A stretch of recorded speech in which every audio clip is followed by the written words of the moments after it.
This ABC15 flash briefing is sponsored by Sanderson Ford. Straight up.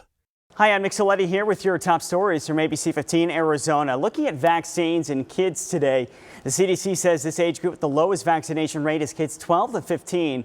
Only about a quarter are fully vaccinated. For kids under 12, vaccines are still a work in progress. Pfizer and Moderna are still doing clinical trials. Pfizer says data for kids 5 to 11 could come sometime in September. Moderna hasn't given a potential date.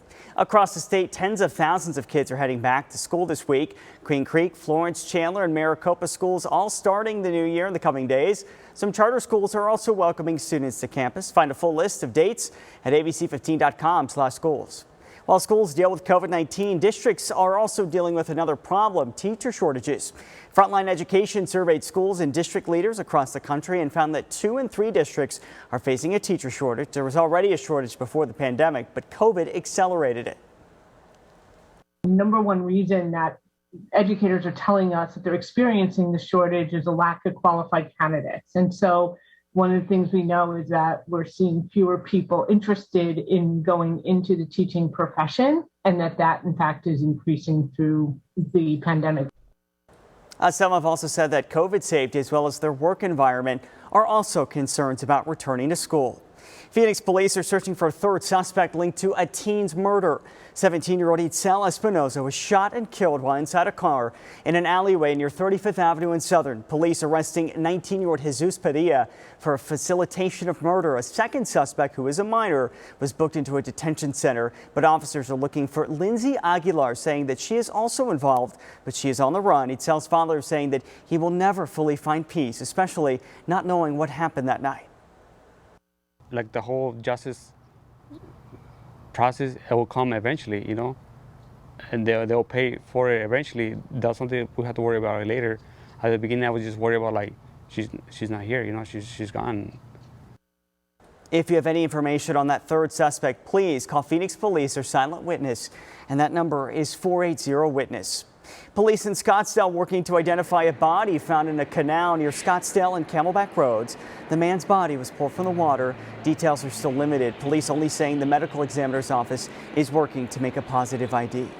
A traffic alert right now that will last for years. A lot of freeway closures ahead during the I-10 Broadway Curve Improvement Project, which begins this week. The first closure starting this weekend along the westbound I-10 between the 202 and the 60. ADOT is calling this project their largest urban freeway reconstruction project in Maricopa County. The freeway widening project will take place along 11 miles of the freeway. The work expected to wrap up sometime in 2024.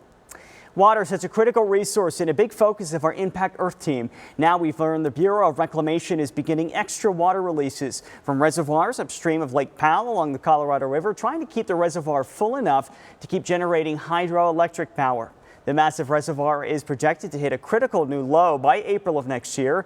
The Bureau of Reclamation says the emergency releases will continue until December and could last into next year. It's a real-life Ironman of sorts. ASU is giving superhuman strength to the Air Force. Check it out. An Air Force Reserve member helped create this exoskeleton as his doctoral project at ASU. It's called Apex, making it easier for service members to load and unload planes. The hope is to prevent back injuries on the job and in the years after retirement. Time now for that most accurate forecast. I'm meteorologist Iris Hermosillo. Another hot and humid day today. We'll reach a high of 105 again in Phoenix with temperatures in the 70s to 80s across most of northern Arizona, but expect temperatures to reach the 90s in spots like Sedona, Page, Kingman, and Winslow today, topping 110 at Lake Havasu. A chance for storms. We'll see a slight chance in the valley this morning, and then as we get into this afternoon and get some of that daytime heating, scattered storms will develop around the state today, and a few of those storms could move into the valley. There's a chance this afternoon and a chance this evening too. A 20% chance for storms in the valley today. The biggest risk with these thunderstorms across the state will again be flooding or flash flooding, and that threat for stronger winds too in the mix. Then as we head towards the end of the week, those storm chances and that potential for flooding goes up too. Tomorrow those storm chances increase slightly, but check out Thursday, Friday, Saturday. We've got a 50% chance for storms, and as those storm chances go up and we see more cloud cover, temperatures will fall into the 90s starting Friday. For the latest headlines, weather and traffic, go to abc15.com or just download our free ABC15 mobile app. This ABC15 flash briefing is sponsored by Sanderson Ford. Straight up.